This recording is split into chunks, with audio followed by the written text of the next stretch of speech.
Yun, mayong udto, mayong hapon. Magandang buhay madlang no ipi. Basta yun, mukbang pa tayo ng isang baul na binignat. So yun, para madaling mubugnaw yung binignit natin, para makain natin, lagyan natin ng ice cream. Yun, mayaman tayo ngayon dahil may ice cream.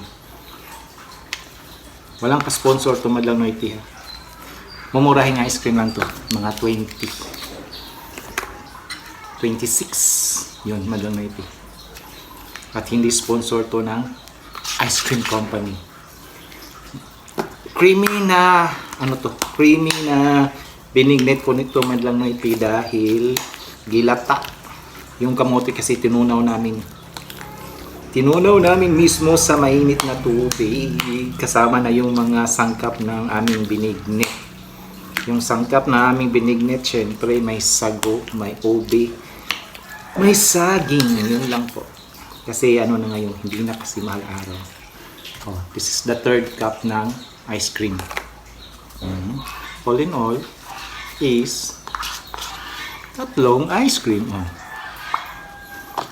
Ganyan tayo magpalamig. Diba?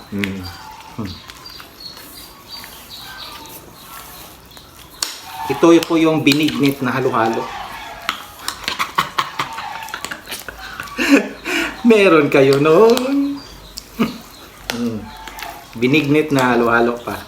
Ito yung gamot sa tag-init at gamot sa pasma. Gamot sa gutom. Binignit plus ice cream equals halo-halo.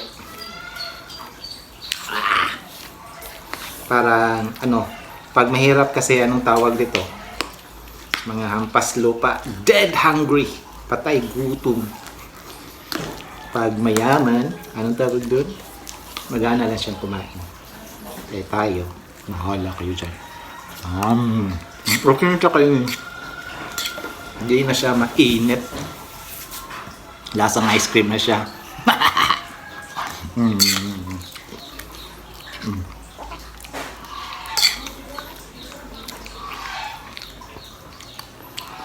Saging.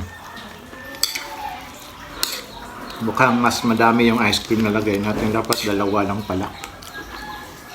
Dapat dalawa lang ice cream. Bahala na.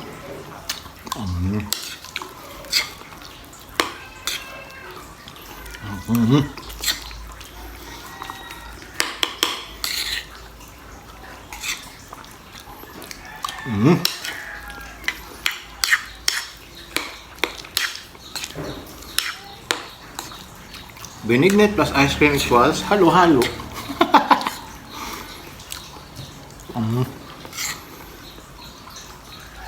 Wala na yung usapay, madlang na ipi.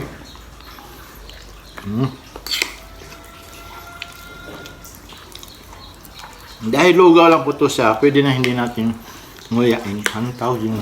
You don't need to be ito. You don't need to chew. Basta, ano yun?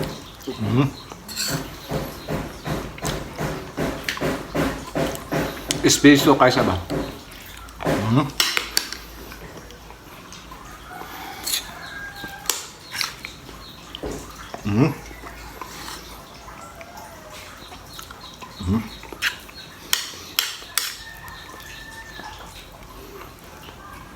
Mga nakalaglaw sa binignit.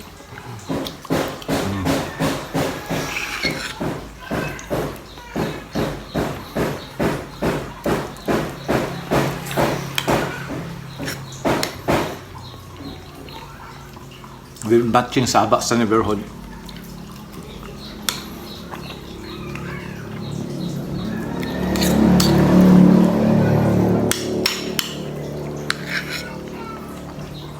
Hanggang 5 minutes lang tayo malumipi kasi masyadong mahaba yung video natin. Wala nang mamanood. Basta masarap siya.